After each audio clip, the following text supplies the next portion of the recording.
Hi, everybody. Welcome back to Epiq Podcast. Today we're talking about David Bowie and how sad it is that he's no longer with us. So I decided to play a song from one of my favorite movies that he was part of, which is Labyrinth. Hopefully you know that. Yes, yeah. She'd be kicking us off the podcast if we said no, so yes. Obviously, everybody knows that he just passed away a couple of days ago from cancer, which is extremely sad. And he left his wife behind and 2 kids, and they were married for 24 years. Doesn't it seem like yesterday? I mean, okay, this one is young, who's leading the podcast, so it doesn't seem like yesterday for you, because you were, what, how old when 24 years ago? 24 years ago? I was 5. Yeah. So.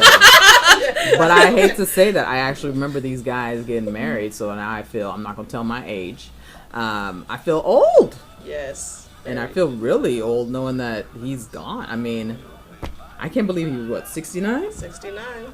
Yeah. I mean, first of all, the last couple of weeks they've been talking about the album that was just released. That's right. Then they've been talking about, I guess, his ex-wife, estranged wife, is going to be on Big Brother somewhere. So it's been a lot of weeks talking about him. Mm-hmm. So on Monday, when I was listening to one of my favorite radio stations, Alice Radio. Yes. Biggity Bay. We love you, Sarah. We love you, Vinny. Yes. We love you, Human. Yeah. We love you, all those people on that station. They're amazing. They were talking about David. You know how you enter into a news story and you don't know what they're talking about. But I was like, man, they talk about him like he's dead. And then, lo and behold, he was dead. And I was just like, what? I can't take it. Yeah. Natalie Cole. I'm telling you.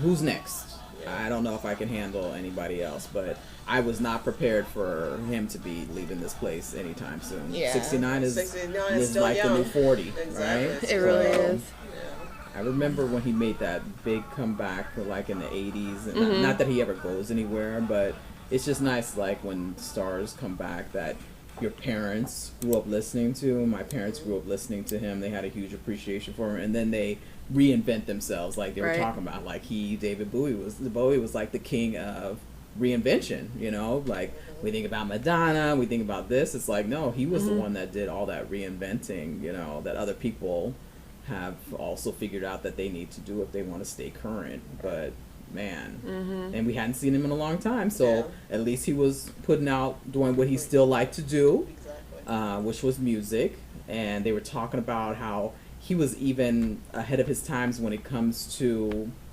his songs. I guess at some point he did kind of like, we're in the financial industry, so he sold like the value of his songs over time. So he did like let's say a 10-year annuity on his songs for $55 million. So with that money, he ended up buying back the rights of his song, blah, blah, blah. But he was forward thinking in that, which he said, you know, his songs are going to change the world and they're always going to have a presence in the world. So he created like an annuity. It broke even, so that's good. Nobody would have gained or lost. Yeah. He got to get back his catalog, but how forward thinking is that? You know? So he... Yeah. You don't want to be like the Beatles.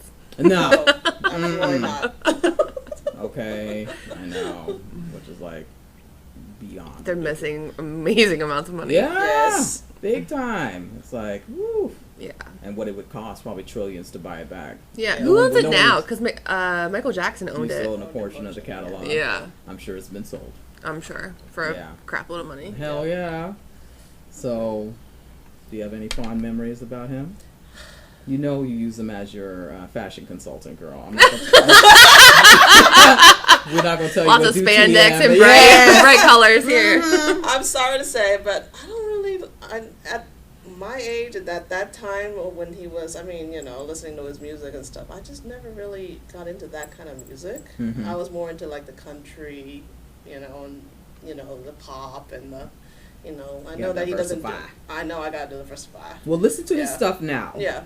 Because I'm not saying I appreciate more people when they're dead, but I do really appreciate a lot of the stuff that Michael Jackson did now that he's gone. Right. And I was listening to some of his songs too, and I was like, I appreciate some of the stuff he was saying. I was like, this was kind of, you know, he's beyond his time. Yeah. He's a poet. He's definitely a poet. So when you have nothing to do, listen to some of his stuff. You'll enjoy it. Yeah. All right. Agreed. You're gonna take us out? Oh, well, thanks again for listening to Epiq Podcast, and you should follow us on Twitter. Yes. Yeah. Tweet. Yeah.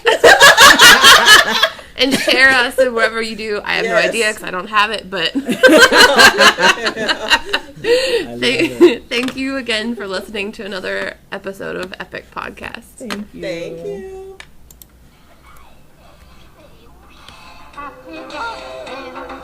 Thunder or light, then baby said